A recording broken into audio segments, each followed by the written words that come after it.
Hello दोस्तों, नमस्कार। स्वागत है आपका हमारे YouTube channel Uttarakhand GK very G tricks में। और आज की इस वीडियो में हम बात करेंगे उत्तराखंड वन दरोगा टेस्ट सीरीज पार्ट 14 के बारे में।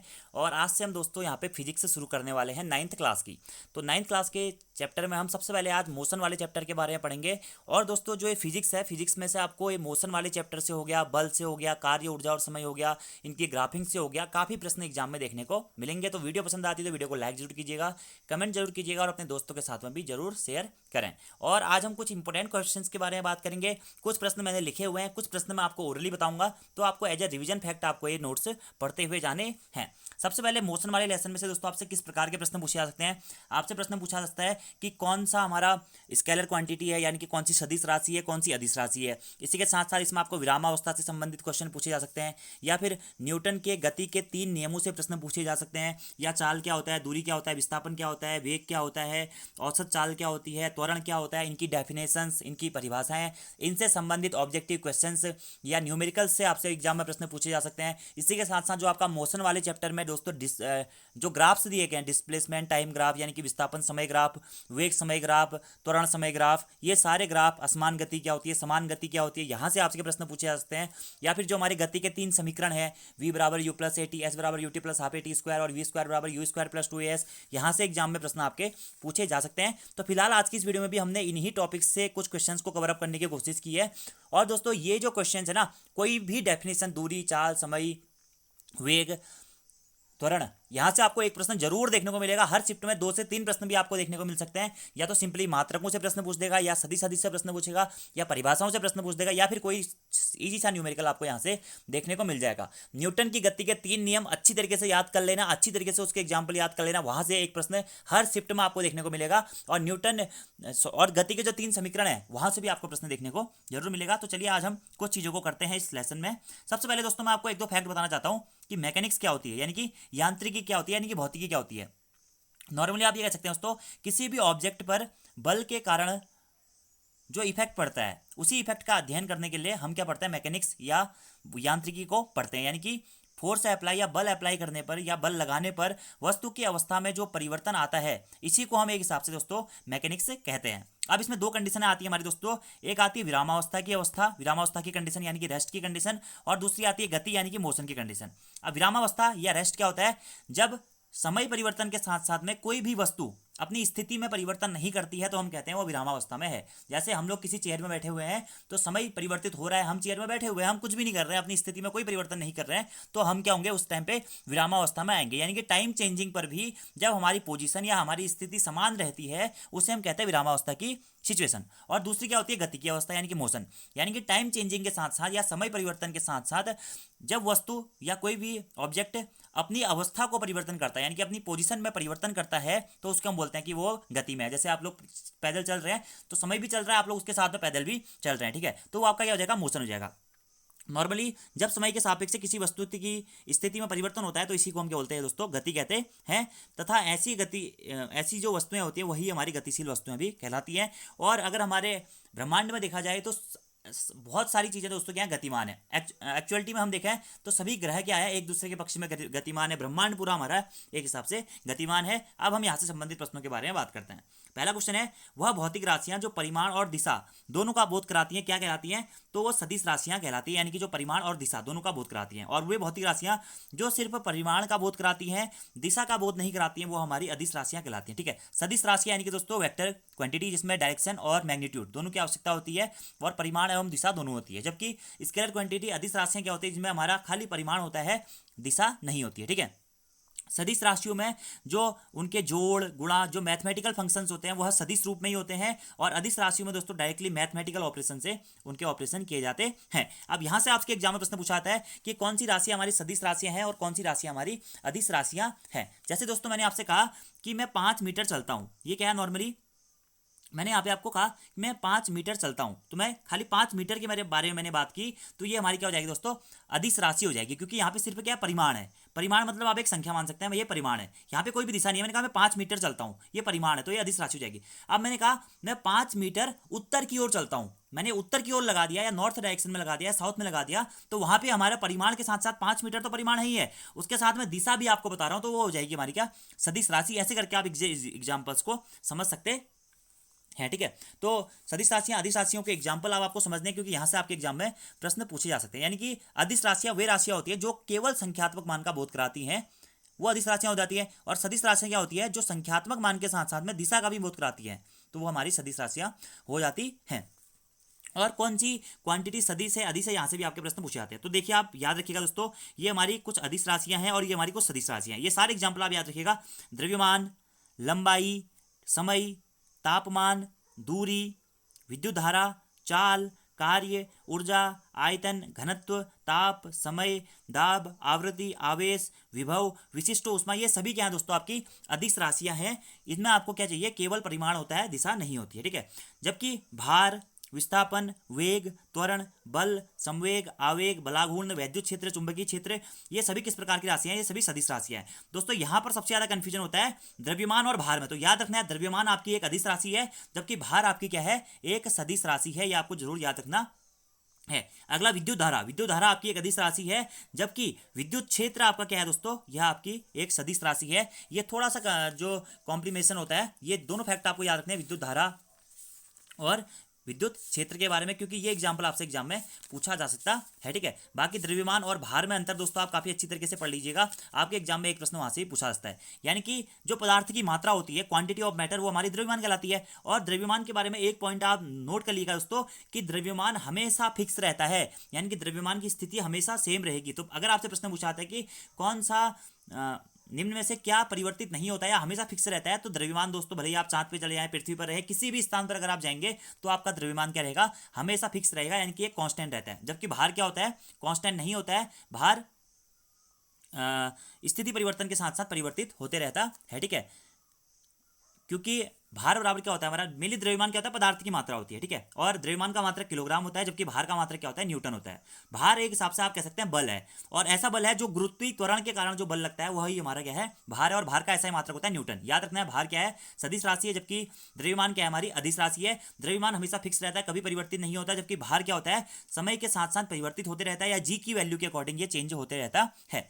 और अगर आपसे पूछा जाए कि अगर आप चंद्रमा पर जा रहे हैं तो चंद्रमा पर भार कितना होगा पृथ्वी की अपेक्षा, तो चंद्रमा पर पृथ्वी का 1/6 भार हो जाता है, ठीक है। यानी कि चंद्रमा पर जो आपका भार होगा वह पृथ्वी की अपेक्षा 1/6 हो जाएगा। लेकिन अगर आप चंद्रमा पर अपने द्रव्यमान की बात करें तो आपका द्रव्यमान हमेशा सेम रहेगा। ये कुछ बेसिक से कॉन्सेप्ट हैं, आपको याद रहने चाहिए।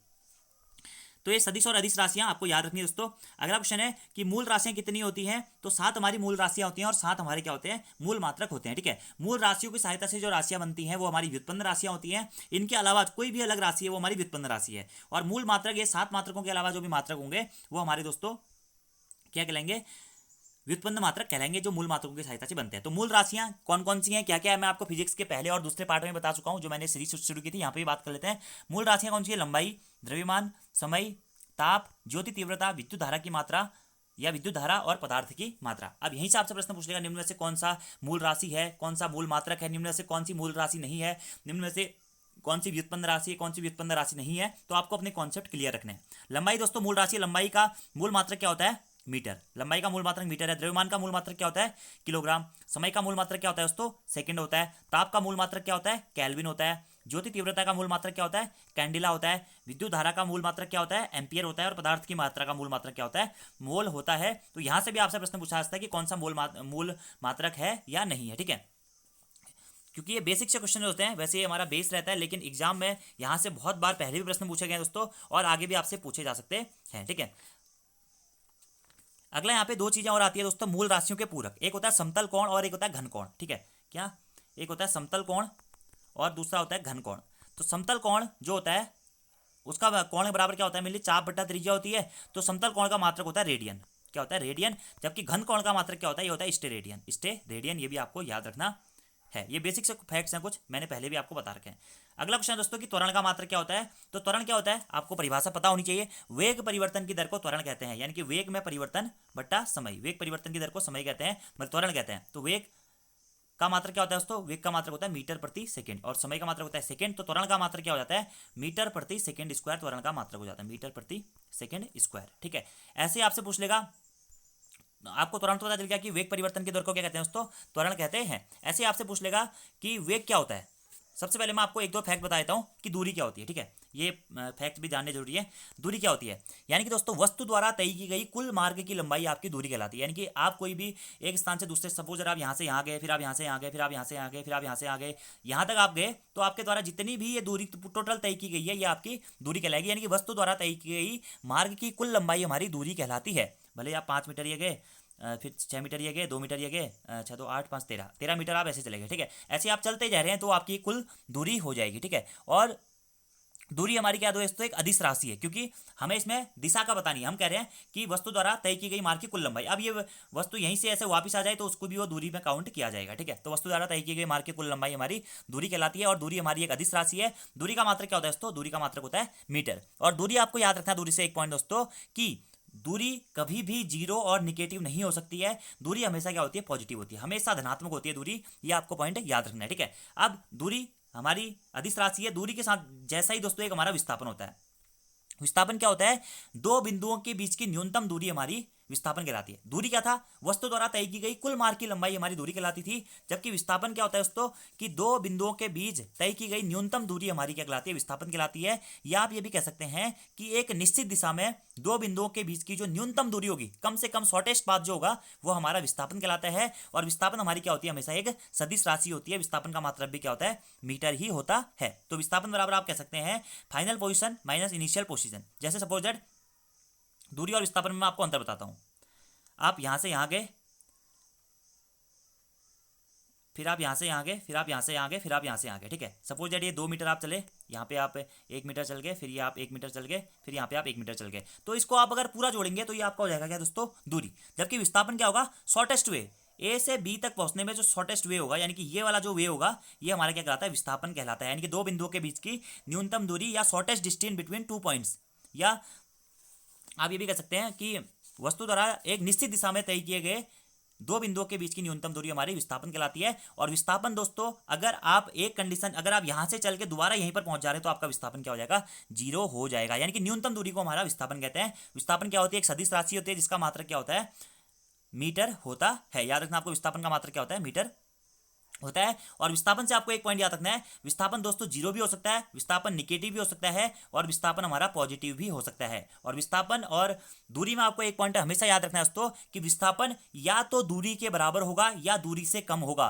कभी भी विस्थापन दूरी से ज्यादा नहीं हो सकता है। क्यों, क्योंकि मैंने आपको अभी बताया कि दो बिंदुओं के बीच की न्यूनतम दूरी ही हमारी क्या कहलाती है, विस्थापन कहलाता है। तो विस्थापन की वैल्यू हमेशा दूरी से कम होगी या दूरी के बराबर हो सकता है, लेकिन कभी भी विस्थापन दूरी से ज्यादा नहीं होगा। तो यहां से भी एक फैक्ट आता है दोस्तों, कि दूरी और विस्थापन के जो रेशियो होता है या अनुपात होता है, वह क्या होता है, हमेशा या तो 1 के बराबर होगा या हमेशा 1 से ज्यादा होगा। दूरी और विस्थापन का अनुपात, ठीक है, दूरी और विस्थापन का अनुपात या तो 1 के बराबर होगा या हमेशा क्या होगा, 1 से ज्यादा होगा, क्योंकि दूरी हमेशा ज्यादा होती है। अब यहीं से आपसे पूछ देगा विस्थापन अपॉन दूरी का अनुपात क्या होता है, या तो 1 के बराबर होगा या फिर 1 से कम होगा। ये कुछ बेसिक से फैक्ट होते हैं, आपको याद रखने हैं। अब दूरी और विस्थापन हमने पढ़ लिया। तो जैसी दूरी होती है दोस्तों, दूरी से ही हमारी क्या निकलती है, चाल निकलती है। तो चाल बराबर आपने पढ़ा होगा, चाल की परिभाषा आपने पढ़ी होगी कि वेग परिवर्तन, मतलब दूरी परिवर्तन की दर को हमारा क्या कहते हैं, चाल कहते हैं, ठीक है। यानी कि प्रति एकांक समय में तय की गई दूरी हमारी चाल कहलाती है, डी अपॉन टी, ठीक है। यानी कि D upon T, distance upon time. आप कह सकते हैं कि प्रति एकांक समय में तय की गई दूरी या एकांक समय में तय की गई दूरी ही हमारी क्या कहलाती है, चाल कहलाती है, या दूरी परिवर्तन की दर को चाल कहते हैं, ठीक है। अब दूरी हमारी क्या थी, अदिश राशि थी, तो चाल भी हमारी क्या है दोस्तों, अदिश राशि है, ठीक है। दूरी का मात्रक क्या होता है, मीटर। टाइम का मात्रक क्या होता है, सेकंड। तो चाल का मात्रक क्या हो जाता है, मीटर प्रति सेकंड हो जाता है। और चाल भी दोस्तों हमेशा क्या होती है, आपकी धनात्मक ही रहती है। चाल की तरह ही क्या होता है, दूसरा मतलब होता है वेग।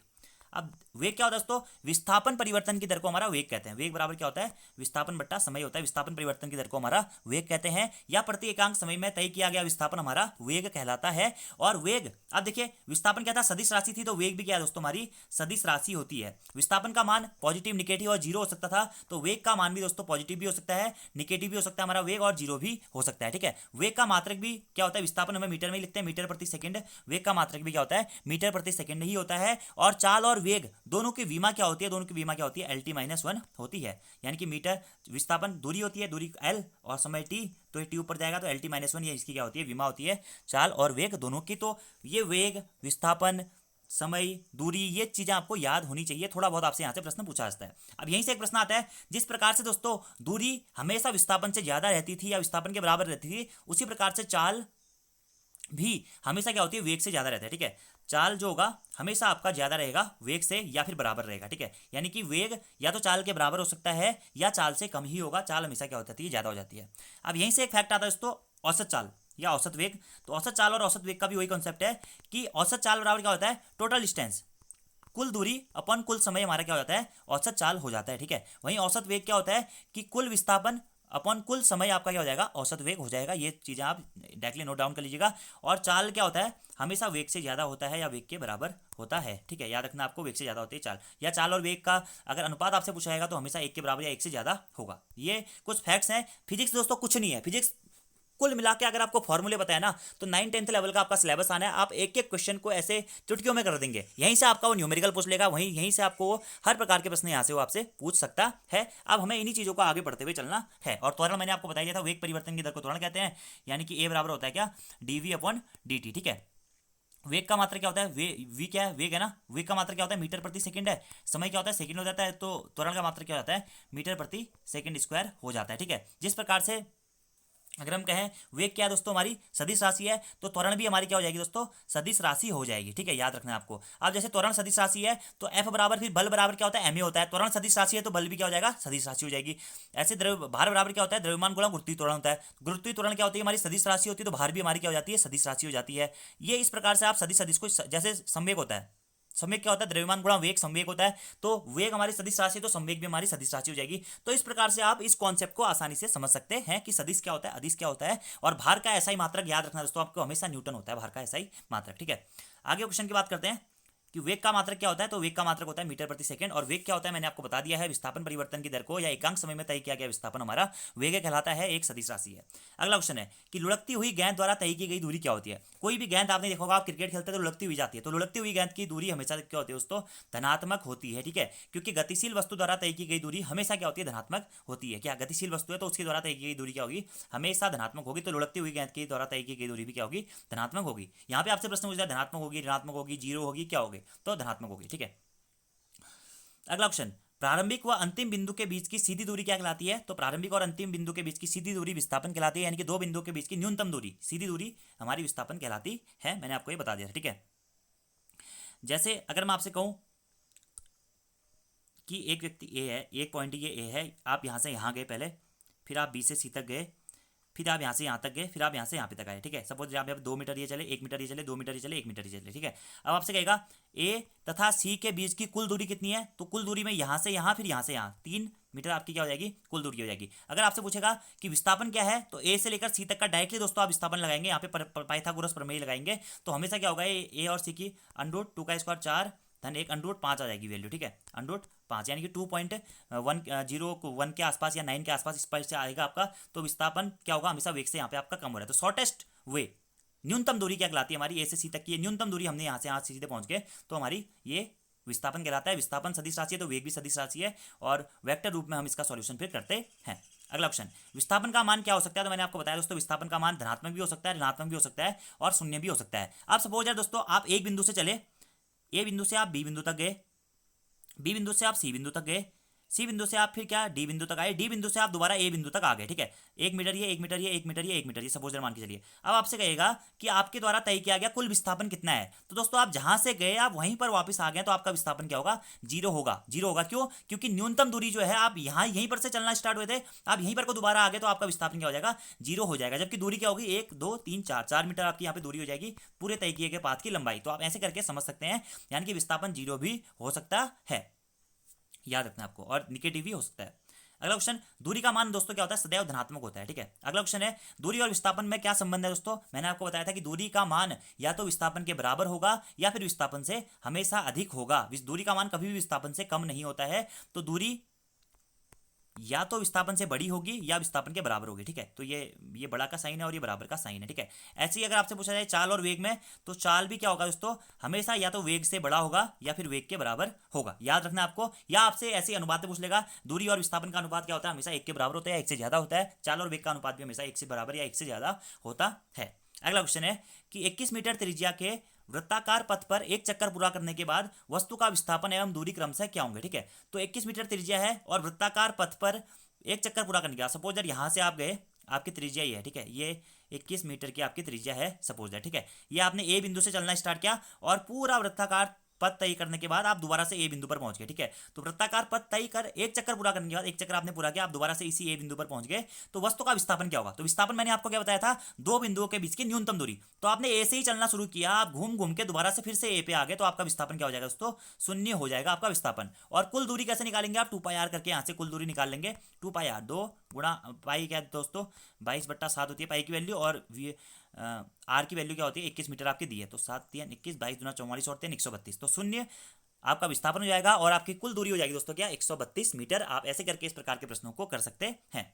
वेग का मान क्या हो सकता है, तो वेग का मान भी दोस्तों धनात्मक, ऋणात्मक और शून्य तीनों हो सकता है। चाल का मान क्या होता है, सदैव धनात्मक होता है। चाल और वेग का सही संबंध क्या है, तो चाल या तो वेग से ज्यादा होगा या वेग के बराबर होगा, याद रखना आपको। ठीक है, सिस्टेमा नेचुरी किसकी पुस्तक है, तो कैरोलस लीनियस की पुस्तक है सिस्टेमा नेचुरी। और दोस्तों जो मैंने आपको चाल वेग कॉन्सेप्ट ये सब बताया ना, यहां से आपको एक प्रश्न जरूर एग्जाम में देखने को मिलेगा। ठीक है, अगला क्वेश्चन, तेज गति में वाहन को अचानक मोड़ने पर अंदर बैठे यात्री विपरीत दिशा में झुक जाता है, यह किस नियम के कारण होता है। ठीक है, तो यह दोस्तों जड़त्व के कारण होता है। और किस जड़त्व के कारण होता है, तो दिशा के जड़त्व के कारण होता है। अब जड़त्व क्या होता है मैं आपको बता रहा हूं, याद रखिएगा। अगर जड़त्व के कारण क्या होता है, जिसे हम कहते हैं इनर्शिया, कि जड़त्व के कारण प्रत्येक वस्तु अपनी स्थिति में परिवर्तन का विरोध करती है। यानी कि सपोज है दोस्तों, आप ही कह सकते हैं कि अगर कोई वस्तु विरामावस्था में है तो वो विरामावस्था में ही बने रहने का प्रयास करेगी, या कोई वस्तु गति की अवस्था में है तो वो गति की अवस्था में ही बने रहने का प्रयास करेगी। यानी कि जड़त्व एक ऐसा गुण होता है इसके कारण वस्तु अपनी स्थिति में परिवर्तन का विरोध करती है। या आप ये भी कह सकते हैं कि बाह्य बल के अभाव में किसी वस्तु की अपनी विरामावस्था या समान गति की अवस्था को बनाए रखने की प्रवृत्ति ही हमारी जड़त्व कहलाती है। यानी कि वस्तु ये चाहती है कि अगर मैं गति की अवस्था में हूं, मैं गति की अवस्था में रहूं, मैं विराम अवस्था में तो मैं विराम की ही अवस्था में रहूं, और अपनी स्थिति में परिवर्तन का जो विरोध करता है वो हमारा इनर्शिया या जड़त्व कहलाता है। अब जड़त्व तीन प्रकार के होते हैं, एक होता है विराम का जड़त्व, एक होता है गति का जड़त्व, और तीसरा होता है दोस्तों क्या, दिशा का जड़त्व। ठीक है, तो तेज गति में वाहन को अचानक मोड़ने पर अंदर बैठे यात्री, आप देखिए आप गाड़ी में बैठे हुए हैं, ये गाड़ी है, गाड़ी सपोज इधर को मोड़ लिया तो आप ऐसे बाहर को झुकते हैं, तो ये किस कारण होता है, यह दिशा के जड़त्व के कारण होता है। क्यों, क्योंकि आपकी जो बॉडी होती है वो सोचती है कि मैं विराम अवस्था में रहूं, जड़त्व क्या कहता है कि तू यहीं पर रहेगा, लेकिन आप गाड़ी अंदर को घूम रही है तो जिस कारण क्या होगा, आपकी स्थिति में फिर परिवर्तन आता है, दिशा का जड़त्व आ जाता है, दिशा के कारण आप बाहर की ओर को निकलते हैं, तो ये आपका हो जाता है क्या, दिशा का जड़त्व। ठीक है, ऐसी एक होता है दोस्तों क्या, विराम का जड़त्व। सपोज दैट आप क्या है, किसी बंद रुकी हुई गाड़ी में बैठे हैं और गाड़ी जैसे ही चलना शुरू करती है तो आपकी बॉडी क्या विराम अवस्था में है, तो आपकी बॉडी क्या चाहती है कि मैं विराम में ही बने रहूं, तो गाड़ी जैसे ही चलना स्टार्ट करती है कि आप क्या करते हैं, थोड़ा सा आपको पीछे को झटका लगता है, ये आपका विराम का जड़त्व होता है। और तीसरा होता है गति का जड़त्व। सपोज दैट कोई गाड़ी चल रही है, चलती गाड़ी में आपकी बॉडी क्या है, गतिमान अवस्था में, तो वो कह रही है कि मैं गतिमान अवस्था में ही रहती हूँ, लेकिन जैसे ही आपके ड्राइवर ने अचानक से ब्रेक मारे तो आप आगे की ओर को झुकते हैं, तो आप आगे की ओर जो झुकते हैं तो ये होता है हमारा गति का जड़त्व। तो जड़त्व के तीन प्रकार होते हैं, और यहाँ पर जो वाहन में मोड़ने पर यात्री विपरीत दिशा में झुक जाता है, इसे बोलते हैं क्या, दिशा का जड़त्व। और जड़त्व के बारे में सबसे पहले किसने बताया था, गैलीलियो ने दोस्तों सबसे पहले जड़त्व के बारे में बताया था। इसी कारण जड़त्व के नियम को गैलीलियो का नियम भी कहते हैं। और जो हमारे न्यूटन का गति का प्रथम नियम है, इसी को गैलीलियो का नियम या जड़त्व का नियम भी कहते हैं। और ये न्यूटन की गति का प्रथम नियम क्या है, कि यदि कोई वस्तु विरामावस्था में है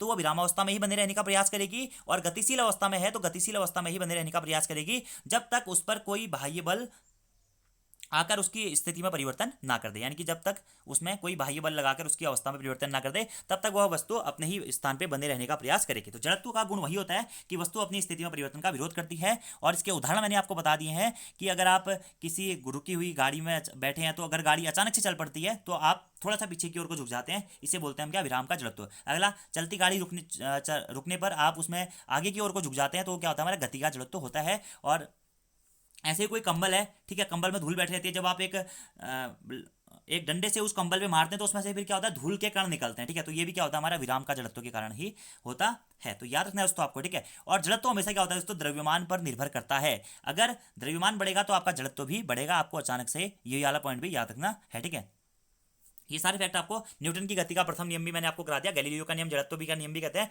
विराम में है तो विराम में रहेगी, गतिशील अवस्था में तो गतिशील अवस्था में रहेगी, जब तक कि उस पर कोई बाह्य बल कार्य ना करे। जैसे आप गाड़ी में चल रहे हैं तो आप चलते जाएंगे, जब ब्रेक लगेंगे, यानी कि ब्रेक लग रहा है, इसका मतलब क्या, बाह्य बल काम कर रहा है, तब आप आगे की ओर को छटकेंगे। गाड़ी चल रही है, एक स्लो मोशन में चल रही है, चलते जाएगी, अब गाड़ी वाले ने अगर हैंडल मोड़ा तो हैंडल मोड़ने के कारण जो बल लग रहा है वो आपको अदर डायरेक्शन में फेंक रहा है। तो इस टाइप से आप ये एग्जांपल याद रखिएगा, डायरेक्टली आपसे एग्जाम में उसने पूछ लेगा कि ये कौन से जड़त्व का उदाहरण है, कौन से नियम का उदाहरण है, ये आपको याद रखना है। ठीक है, अगला क्वेश्चन क्या है कि रॉकेट का प्रक्षेपण किस नियम पर आधारित होता है? तो रॉकेट का प्रक्षेपण दोस्तों हमेशा संवेग संरक्षण के नियम पर आधारित होता है, या आप कह सकते हैं रेखीय संवेग संरक्षण के नियम पर आधारित होता है। संवेग संरक्षण का नियम क्या है दोस्तों? संवेग संरक्षण के नियम में आपको यह हमेशा याद रखना है कि संवेग क्या होगा, हमेशा आपका संवेग संरक्षित रहता है। यानी कि अगर कोई भी बाह्य बल काम नहीं कर रहा है तो घटना से पहले लगने वाला कुल संवेग तथा घटना के बाद लगने वाला कुल संवेग के क्या होता है, हमेशा बराबर होता है।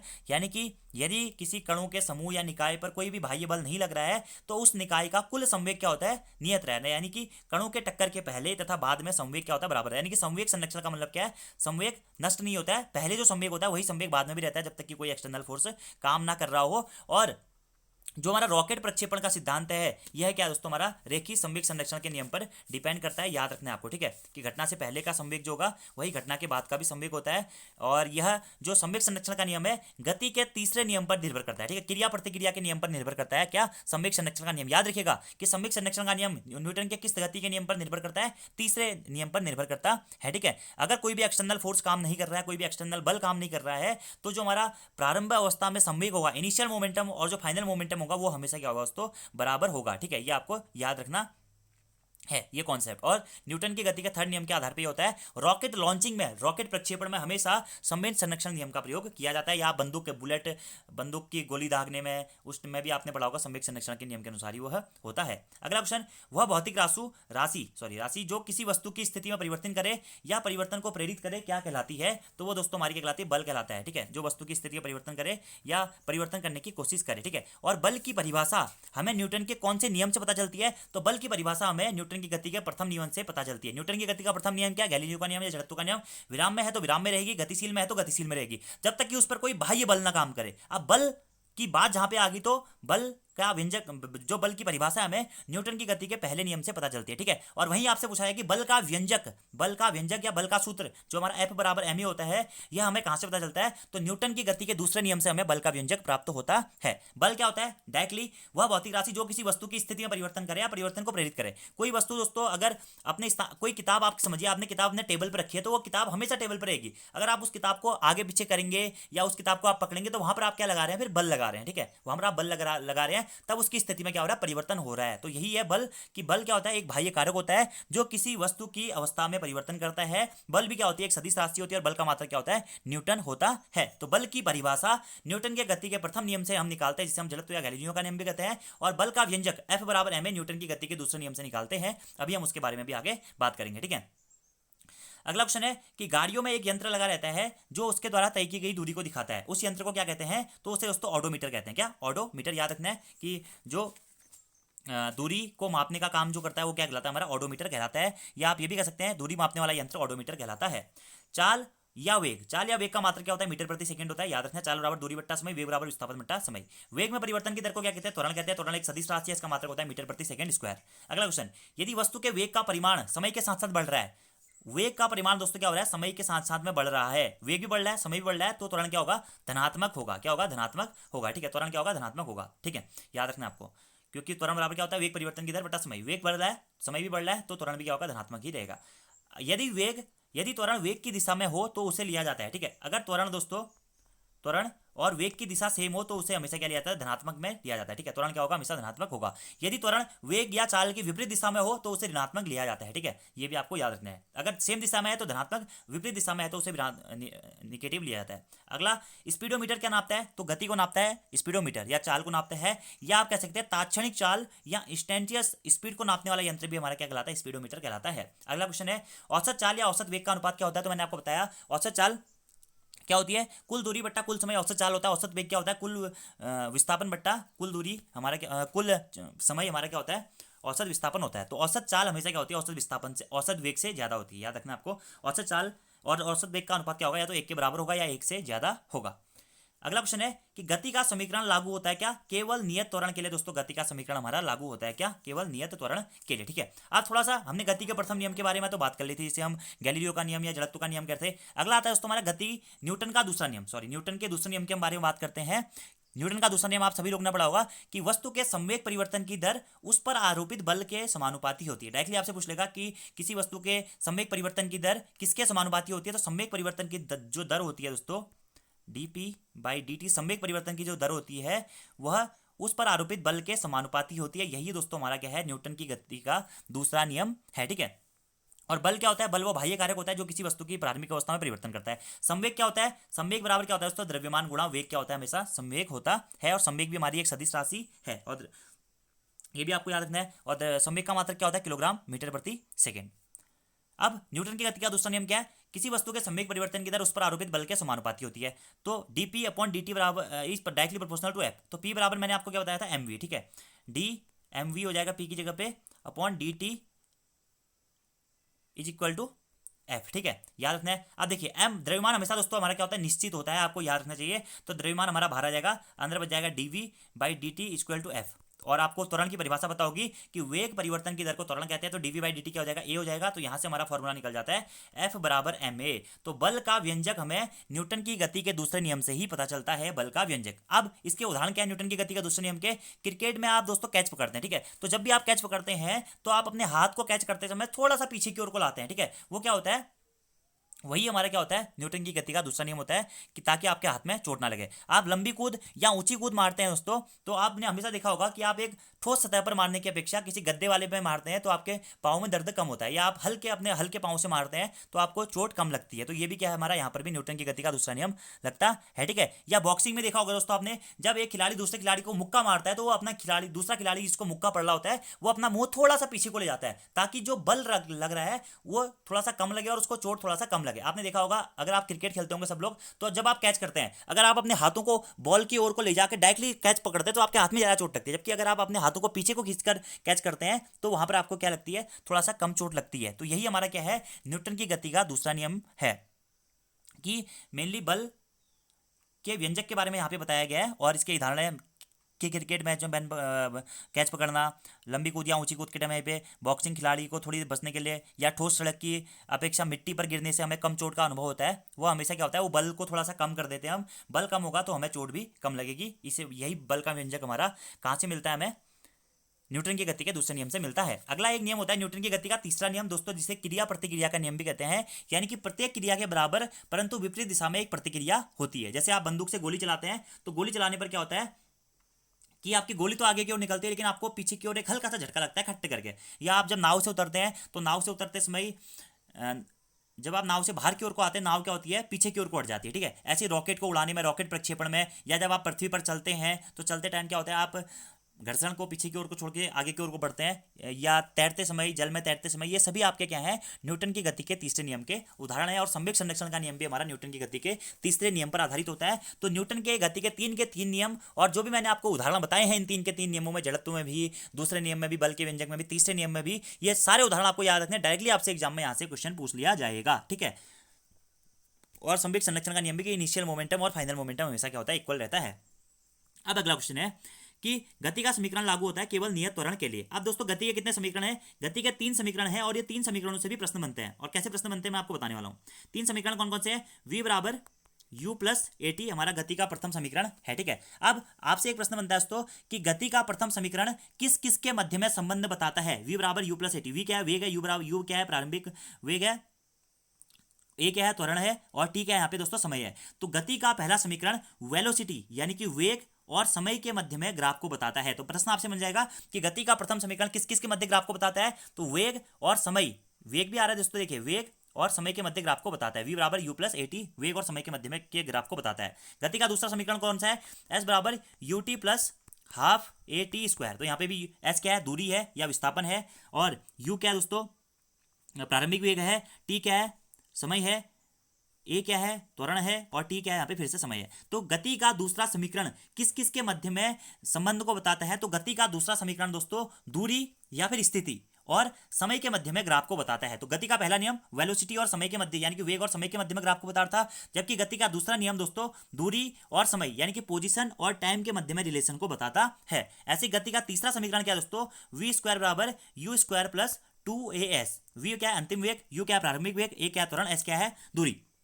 तो गति का तृतीय समीकरण दोस्तों वेग और दूरी के मध्य में रिलेशन या संबंध को बताता है, यानी कि वेलोसिटी और डिस्टेंस या वेलोसिटी या पोजीशन के मध्य में में संबंध बताता है क्या, गति का तीसरा समीकरण। और ये तीनों समीकरण से आपको एग्जाम में एक या दो या तीन न्यूमेरिकल देखने को जरूर मिलेंगे दोस्तों। हर शिफ्ट में आपको यहाँ से एक न्यूमेरिकल मिलेगा कि प्रारंभिक वेग ये है, अंतिम वेग ये है, किसी वस्तु को यहाँ से फेंका जाता है, यहाँ से गिराया जाता है तो उसका त्वरण ज्ञात कीजिए। इसका कोई भी क्वांटिटी आपसे यहाँ से पूछ लेगा तो एक गति के तीनों समीकरण और इसके एग्जाम्पल्स जितने भी किताब में दिए गए हैं या अलग अलग सोर्सेज में आपको ये करके जाने हैं। तो v बराबर यू प्लस एटी पहला समीकरण जो है वेलोसिटी और टाइम के मध्य में रिलेशन को बताता है, यानी कि वेग और समय ग्राफ को बताता है। गति का दूसरा समीकरण हमेशा स्थिति या दूरी और समय ग्राफ को बताता है, एस बराबर UT plus half a t square. और गति का तीसरा समीकरण वी बराबर यू स्क्वायर प्लस 2as, ये विस्थापन और दूरी के या पोजिशन और वेलोसिटी को बताता है। ठीक है, अगला हमारा क्वेश्चन है कि गति का कौन सा समीकरण विस्थापन और समय के मध्य में ग्राफ को बताता है। तो दूसरा समीकरण ऐसे ही पूरा प्रश्न बन जाएगा कि गति का कौन सा समीकरण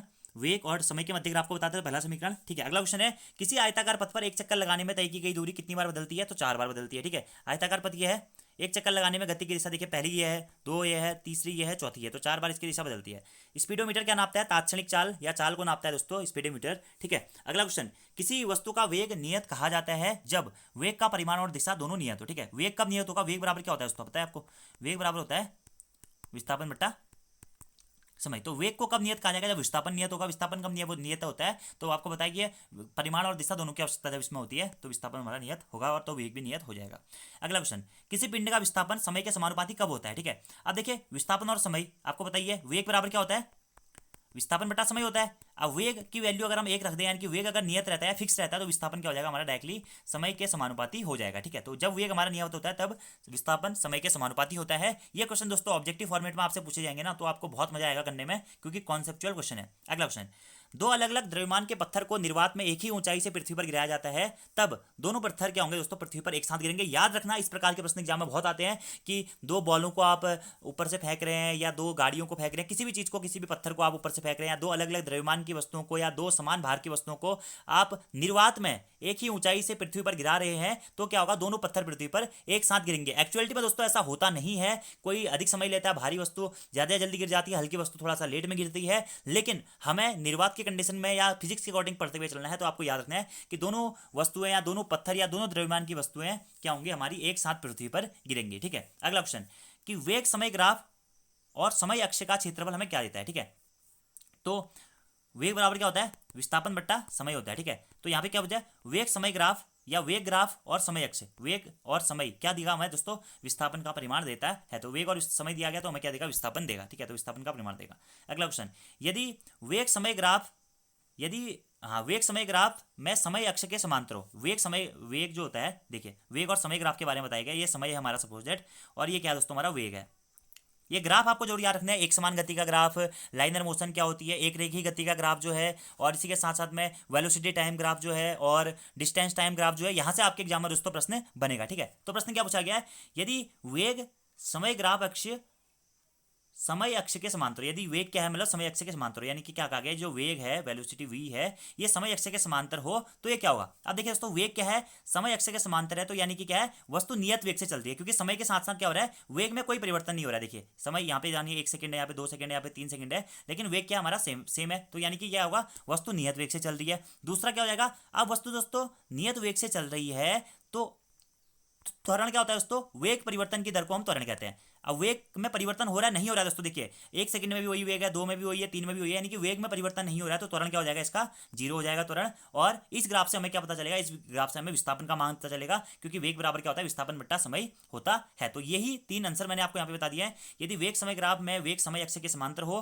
तो वस्तु नियत वेग से चल रही होगी, वस्तु का त्वरण 0 होगा, और ग्राफ से हमें विस्थापन का मान पता लगेगा। ये जो ग्राफिंग्स है दोस्तों, ये ग्राफ जो है, यहाँ से आपको एग्जाम में एक प्रश्न जरूर देखने को मिलेगा। और आपको एक चीज हमेशा याद रखनी है कि जब वस्तु यूनिफॉर्म मोशन में होती है, यानी कि जब वस्तु एक समान गति में होती है, या जब वस्तु एक समान वेग से या चाल से चल रही होती है, तो त्वरण हमेशा दोस्तों हमारा क्या होगा, 0 होगा। त्वरण हमेशा क्या होगा, 0 होगा, और त्वरित गति भी क्या होगी, 0 होगी। क्यों, क्योंकि वेग परिवर्तन की दर को ही हम त्वरण कहते हैं। अगर वेग फिक्स है, वेग की वैल्यू चेंज नहीं हो रही है, एक्सेलरेशन मतलब जो मोशन है, मोशन हमारा फिक्स है, तो एक्सेलरेशन या त्वरण भी हमारा वहां पे क्या होगा, हमेशा 0 होगा। तो अगर आपको कभी इस प्रकार का ग्राफ दिया जाता है ना, आपसे पूछेगा वो यहाँ पे वेग है, ये समय है, ऐसा ग्राफ दे देगा, तो पूछेगा इस ग्राफ में क्या मतलब त्वरण की वैल्यू क्या होगी, तो त्वरण 0 होगा, क्योंकि वेग क्या दोस्तों फिक्स है। ठीक है, इस प्रकार के प्रश्न आपसे एग्जाम में पूछा जा सकता है। या ऐसे ही एक ग्राफ और मैं आपको दे रहा हूं। ठीक है, ये मानिए ये विस्थापन है और ये समय है, ठीक है। विस्थापन और समय है, ये समय की वैल्यू चेंज होती रहती है, 1 सेकंड 2 सेकंड 3 सेकंड मांग सकते हैं। और यहाँ पर क्या है, ये विस्थापन हमारा सेम है, विस्थापन भी सेम है, तो यहाँ पर हमारा क्या होगा, वेग क्या होगा दोस्तों, वेग हमारा क्या होगा, कांस्टेंट होगा। वेग भी क्या होगा, कांस्टेंट होगा, क्योंकि विस्थापन वेग बराबर क्या होता है, विस्थापन बटा समय। तो विरामावस्था की कंडीशन में ये बताया गया हमारा विस्थापन और समय के मध्य में ग्राफ, यानी कि टाइम के साथ साथ डिस्प्लेसमेंट सेम है, तो ये हमारी क्या होती है, विरामावस्था की कंडीशन होती है। अगला एक और ग्राफ मैं आपको बताता हूँ। इस कंडीशन में वेग तो हमारा क्या होगा, एक समान होगा, लेकिन त्वरण क्या हो जाएगा, जीरो हो जाएगा, ठीक है, याद रखना आपको। ऐसे ही एक मैं आपको और ग्राफ बता रहा हूँ। ये समय है और ये विस्थापन है, ठीक है, और ये हमारा ग्राफ है, यानी कि समय परिवर्तन के साथ साथ हमारा क्या हो रहा है, विस्थापन भी बढ़ रहा है। तो ये क्या करेगा, एक समान गति का ग्राफ बताएगा। मैंने आपको थोड़ी देर पहले बताया था कि विरामावस्था की कंडीशन क्या होती है, कि समय परिवर्तन के साथ साथ विस्थापन सेम रहे, इससे पहले वाला जो ग्राफ था। और ये ग्राफ क्या है, कि समय परिवर्तन के साथ साथ में अगर वस्तु अपनी स्थिति परिवर्तन कर रही है, तो इससे हम बोलते हैं क्या, मोशन में है। और यहाँ पर हम एक समान गति की बात कर रहे हैं। देखिए 1 सेकंड में, सपोज दैट 1 मिनट में वस्तु क्या हो रही है, 10 मिनट चल रही है, 2 मिनट में फिर 20 मीटर चल रही है, 3 मिनट में 30 मीटर चल रही है। ये हमारा क्या होगा, एक समान गति का ग्राफ होगा। और इन दोनों कंडीशन में क्या होगा दोस्तों, हमारा त्वरण जीरो हो जाएगा। याद रखना आपको, क्यों, क्योंकि वेग परिवर्तन की दर भी हमारी यहाँ पे क्या है, समान है। याद रखना आपको, ठीक है। ऐसे अलग अलग हमारे ग्राफ्स होते हैं, वो आपको याद रखने पड़ेंगे। थोड़ा सा उसमें डिफरेंट होता है दोस्तों, और थोड़ा सा अलग अलग ग्राफों में आपको अलग अलग चीज़ें पढ़नी पड़ती हैं, तो वो चीज़ें आपको थोड़ा सा याद रखनी पड़ेंगी, ठीक है। आगे बात करते हैं, किसी पिंड के मंदन का अर्थ क्या होता है। तो किसी भी पिंड के मंदन का अर्थ होता है कि पिंडन का वेग समय के साथ घट रहा है। मंदन दोस्तों एक होता है त्वरण, जब हमारा ए पॉजिटिव होता है दोस्तों तो हम इसे त्वरण कहते हैं, ठीक है। ए की वैल्यू जब पॉजिटिव होती है तो इसे त्वरण कहते हैं, और ए की वैल्यू जब हमारी निगेटिव होती है तो हम इसे क्या बोलते हैं, मंदन कहते हैं। तो किसी भी पिंड के मंदन का क्या अर्थ होता है, कि पिंड का वेग समय के साथ में घट रहा है। वेग क्या बोलते हैं, वेग परिवर्तन की दर को त्वरण कहते हैं। अगर वेग पॉजिटिव रहेगा, वेग धनात्मक रहेगा, तो वो हमारा त्वरण कहलाएगा। अगर वेग का मान समय के साथ में घट रहा है, अगर v निगेटिव हो जाएगा तो हमारा त्वरण भी निगेटिव हो जाएगा, और उसी निगेटिव त्वरण को हम क्या बोलते हैं दोस्तों, मंदन बोलते हैं। और एक और क्वेश्चन मैं आपसे अभी पूछ रहा हूँ, होमवर्क के रूप में दे रहा हूँ, कि न्यूटन ने अपनी गति के 3 नियम कौन सी पुस्तक में दिए और कब दिए। न्यूटन की पुस्तक का नाम क्या है जिसमें उसने गति के 3 नियम दिए, ये आपको होमवर्क में आंसर बताना है। और आज की इस वीडियो को दोस्तों हम इतना ही करते हैं, इससे आगे क्वेश्चन हम अगली वीडियो में बात करेंगे। तो ये फिजिक्स का जो आज मैंने बेसिक आपको बताया ना, यहाँ से आपको हर शिफ्ट में 2 से 3 क्वेश्चन दोस्तों अच्छे से मिलेंगे। मैं इतनी तो आपको गारंटी बोल रहा हूँ, 1 या 2 क्वेश्चन हर शिफ्ट में आपको मिलेगा ये वीडियो से। तो आप इसको, जो फैक्ट्स मैंने आपको बताए हैं, जो कॉन्सेप्ट बताया हुआ है, ये अच्छी तरीके से याद कर लें। बाकी अगले के क्वेश्चंस के बारे में हम आगे बात करेंगे, ठीक है। धन्यवाद।